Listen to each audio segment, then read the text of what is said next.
So if you want to, you can pull up your app, or you can open your Bible to Matthew 22. So it's Matthew 22, and we're going to go 15 through 22. It says, "Then the Pharisees went and plotted how to entangle him in his words. And they sent their disciples to him along with the Herodians, saying, 'Teacher, we know that you are true and teach the way of God truthfully, and you do not care about anyone's opinion, for you are not swayed by appearances. Tell us then what you think. Is it lawful to pay taxes to Caesar or not?' But Jesus, aware of their malice, said, 'Why put me to this test, you hypocrites? Show me the coin for your tax.' And they brought him a denarius. And Jesus said to them, 'Whose likeness and inscription is on this?' They said, 'Caesar's.' Then he said to them, 'Therefore render to Caesar the things that are Caesar's, and to God the things that are God.' When they had heard it, they marveled, and they left him and went away." Well, for those of you who don't know me, let me go ahead and introduce myself. My name is Josh, and I'm one of the leaders here, and I'm probably the nerdiest of the leaders, although they may question that. I don't know, some of the other guys. So anyway, last week, Hank spoke to us about political parties, and he even had his Reagan Bush 84 hat picture on the TV, which was awesome because he was not wearing it ironically, which we found out.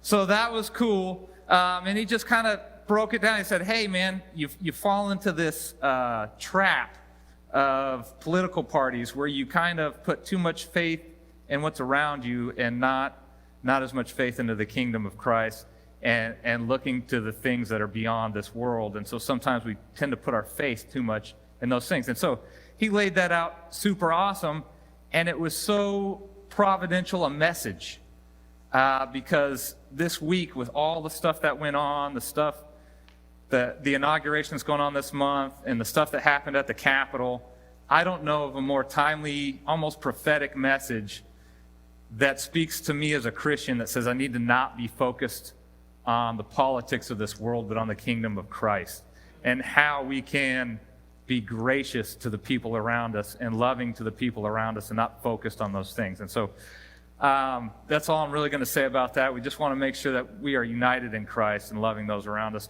I am indebted to the late Dwight Pryor of JC Studies for a lot of the content in this sermon. Just give a shout out to him. He's brilliant, and he would spend half his time in Israel studying the Word and had an institute over there. And so a lot of this stuff comes through with a Hebrew mindset, a Jewish mindset, but he was from Ohio, so he could actually relate to us Americans, and so speaks to us on a level that is super relatable.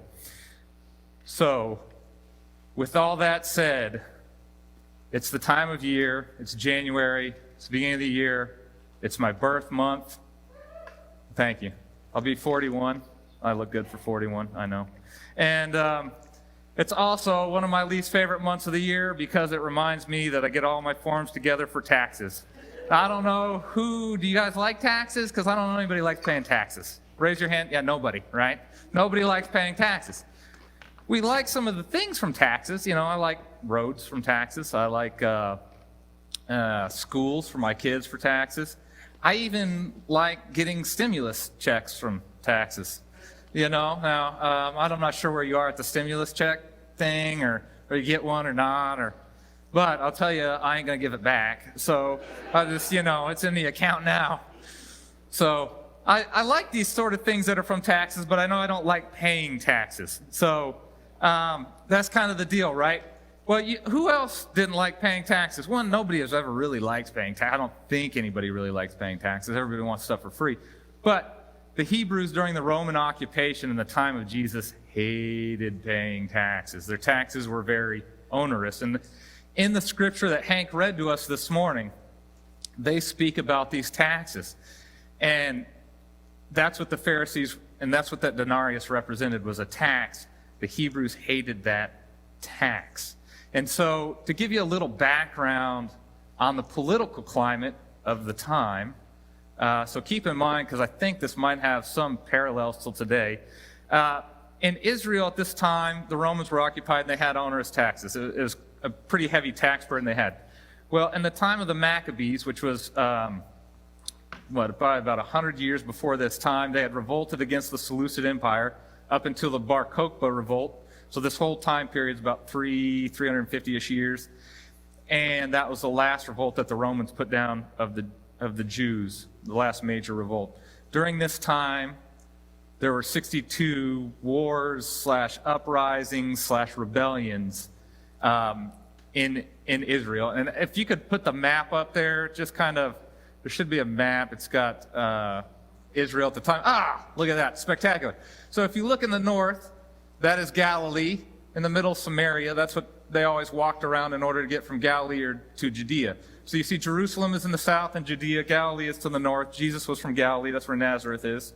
And I don't know about you, picture's worth 1,000 words. It's how I keep my sermons short. So anyway, I just let the pictures talk for me. But so Jesus is from the north in Galilee. Of those 62 uprisings I talked about, 61 were started by people from Galilee. So they kind of had an attitude of rebellion up there. They were not part of the status quo. They did not do what Rome wanted. They had an independent streak, shall we say. So 61 out of 62, that's, I don't know how many that is. There's quite a few, 20th century or something. So anyway, so you're looking at revolts basically constantly, all the time, people starting this up. And so during this time, you can see that there's just this hum, this buzz of rebellion, of revolt, of independence, as it were, from the Roman government. And so you're like, okay, great. So the rebellious and they hate paying taxes. I hate paying taxes. What are you saying here, Josh? Are you questioning the validity of the 16th Amendment to the Constitution? And you're looking at me like, 16th Amendment to the Constitution? What are you talking about? Well, that's actually the amendment to the Constitution that allows the federal government to charge us income tax. And no, I am not questioning the validity of the 16th Amendment to the Constitution. And that was a free history lesson for you guys today. If you would like to thank me later or discuss, you're more than welcome to buy me coffee or lunch. I'll be more than happy to hang out with you and discuss. So, man, everybody hates taxes. This thing where everybody's butting heads, right, during this time. And I'm not questioning taxes. And so we look to the Bible, look to the New Testament. Romans, which is written by Paul, says this about taxes. For because of this, and this is Romans 13, 6 through 7, pardon me. For because of this, you also pay taxes, for the authorities or ministers of God attending to this very thing. Pay to all what is owed them. Taxes to who taxes are owed. Check. Revenue to whom revenue is owed. That means we don't expect things for free. We pay for what we get, right? Because we owe people revenue for the work they give. Respect to whom respect is owed. Pretty straightforward. Honor to whom honor is owed. If somebody holds an office, they are owed honor, right? Regardless of our opinion, honor is owed to them. That's what Paul says. So we know we're supposed to pay our taxes. We know Jesus paid his taxes. In Matthew 17:27, he says, however, not to give offense to them, go to the sea, cast a hook, take the first fish that comes up, and when you open its mouth, you will find a shekel. Take that and give it to them for me and yourself. So that's a reference to the temple tax. That was a tax to keep for the upkeep of the temple. It was a half shekel, so 1 shekel paid for both. So Jesus isn't opposed to paying taxes. Paul isn't opposed to paying taxes. So we're not necessarily opposed to paying taxes, but it's still a lot about money, right? And we start to fall into the money trap. So point 1 is the money trap. And it's not enjoyable to serve money, and you become miserable when you're trying to serve money, right? Like, you're always looking at the next guy. There's always some guy richer than you. There's always some guy who has more of what you want. And so you end up chasing this thing. And so we go, well, how do we keep from doing this? What's the attitude we have to have towards money and keeping to avoid from this? And we see in Acts 2:45, the early church had a great attitude about it. They began selling their property, they sold their possessions, and they shared with anyone who might have need. Why? Because the money wasn't important. And when you're giving, you have that attitude of sharing and of giving that comes out of you. And so the early church shared to such an extent that these great ideas began to bubble up. And some of these is like healthcare that you didn't have to pay for. Why? Because people were compassionate. In fact, Luke, who wrote Acts, was a doctor. And you see things like this today that are in our own denomination, like Nazarene Compassion has a thing where you can do micro-lending. What is micro-lending, you may ask? They're very small loans that you give to people so they can buy 3 or 4 goats or a bunch of chickens, and then they breed the chickens, and they have more chickens, and they're able to start small businesses and sustenance farming, and they pay those loans back. Because they're small, the payments are small, and they're able to pay those back. And so these great ideas come from this sort of outpouring of your spirit and gifts. And so we see that's how we escape the trap. And we think about it, we go, okay, cool, you're talking about money, and about the trap. But is it always about money? No, it's not always about money, because what is money actually about? Well, it's not about money as much as it's about image. And so if I pull this out, pull out my wallet, and I take a dollar bill here, and I got this right here, and this dude is George Washington. So y'all know who George Washington is. He's on our $1 bill. He was the first president of the United States. So when you look at people's money, you can see that the image of the country is on the money. And so this is no different today for America than it was then for the Jews and for the Romans. And so if you go to number 2, it's not about money, it's about image. And then after that, I actually have a picture of a denarius and a picture of a shekel on there. If you guys can pull that up, that'd be great. But I'll move on while we're waiting for it. And so what happens is you have that on there. And there's my picture. So you see the denarius on the right and the shekel on the left. And I'm going to leave those, if you could leave those up there for a little bit, I'm going to talk about that and why that's significant to this passage and why it's about image really more than about money. Now, we know money can be about image. Hank tells a great story of someone he knew, had a huge house, nice cars, and they go out to lunch, and Hank had to buy his lunch because his credit card was canceled. Why? Because his money was not money, it was about image, and he was in debt. He was not able to keep up the image very well.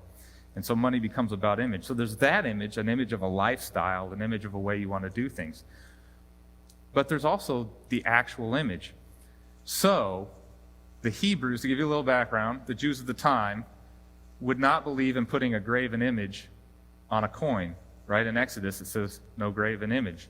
And so they considered the Roman denarius, because it had a person on it, a graven image. They would not even touch that coin. So if you see in Matthew, Jesus says, hey, who has a coin? Right? And this is where the trap falls in. They say, hey, we're going to get Jesus. Because he knows it's a trap. And they're sitting here, and you're like, oh, they're trying to trap him. What's the trap? Was having a coin, paying taxes? No, it's because they knew that if he took a coin out of a pocket, it was idolatry. It was idolatry. And so they knew they could either get him on idolatry, or they could get him on not paying taxes, and then he'd get in trouble, and they could get him thrown into prison in Rome. Well, why would the Pharisees want to trap him? Was it really because he was so righteous, and he was leading the people against them, and he was calling the Pharisees hypocrites all the time? That's part of it. But what was the other part? Remember how I talked about all those people from Galilee starting revolts? You know who didn't want to start a revolt? Pharisees. Why?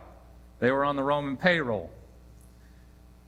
Up until basically Herod took over as king, all the Pharisees, the religious elite, whatever it was, the priests, and the high priest would be elected by the people every year, 4 years or whatever it was every year, I believe.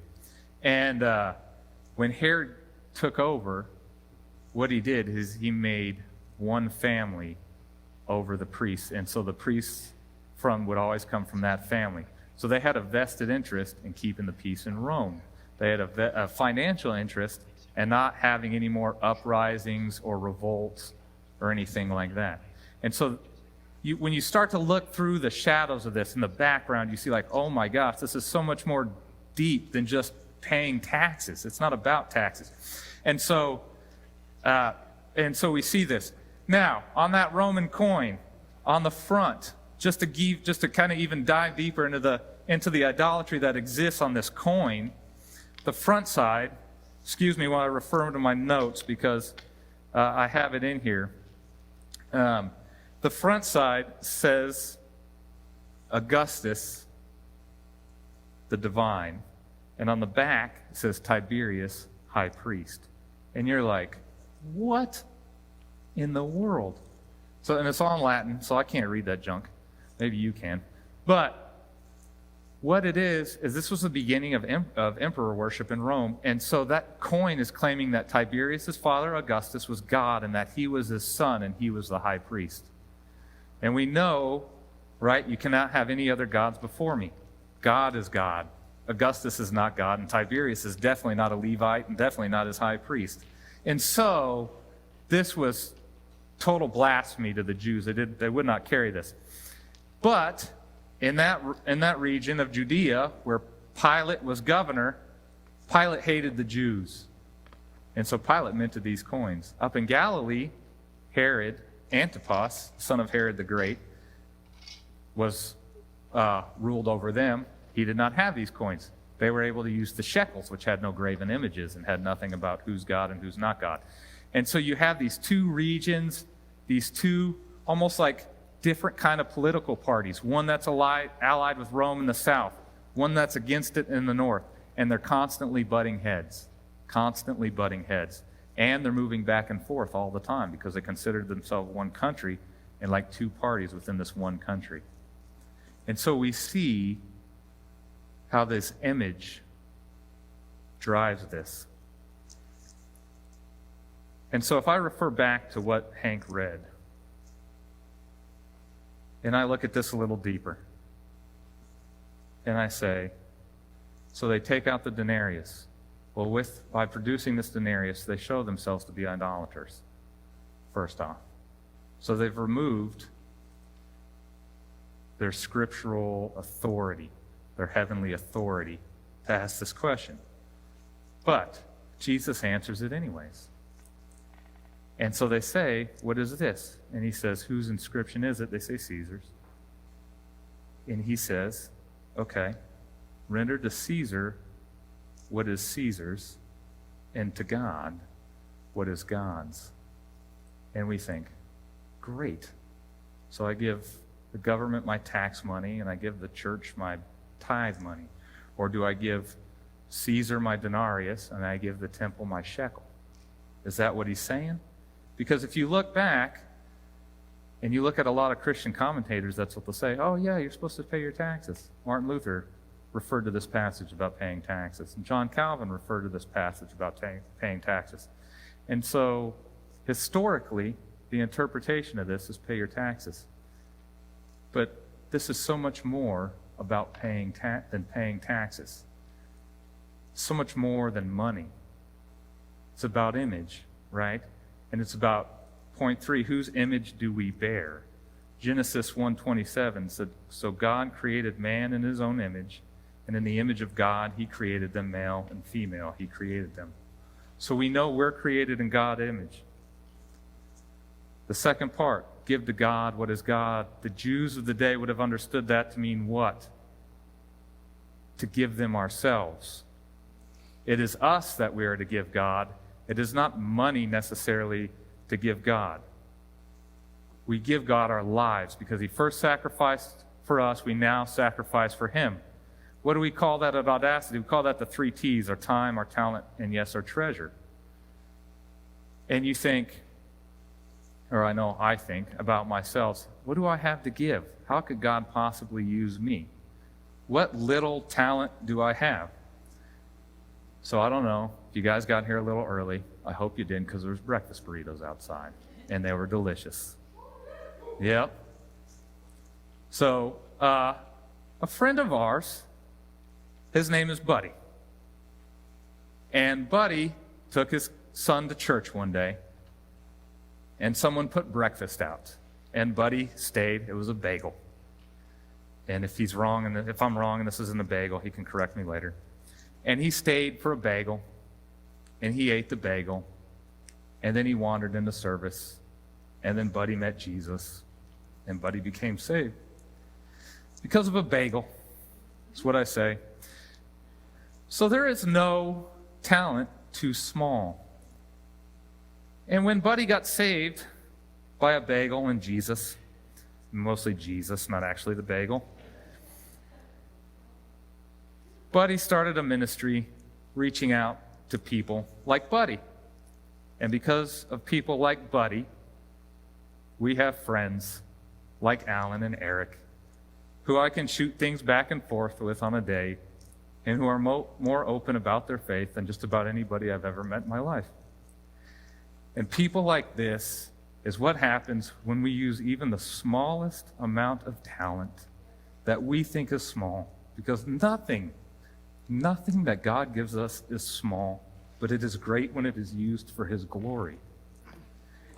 And so this time and this talent and even the littlest bit of treasure, when the widow dropped in the 2 mites, the 2 pennies, and Jesus praised it. Why? Everything she had, it was great in God's eyes.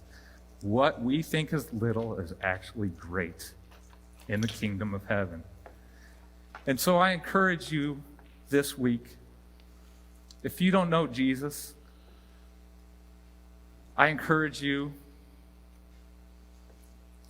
I'll lead you in a prayer in a moment, and we'll talk about meeting Jesus. But if you already know Jesus, I encourage you to use your time, to use your talent, and to use your treasure, no matter how small or how insignificant you think it is, to use it this week for his glory. And so with that, if there's anybody here that doesn't know Jesus, anybody that's online, anybody watching on the Facebook, wherever you are, if you need to know that somebody laid down his life for you, that they love you, and that nothing you do is so insignificant, that it just matters to him, that he has everything you have. He has laid down his life for you. He asks you to give it back.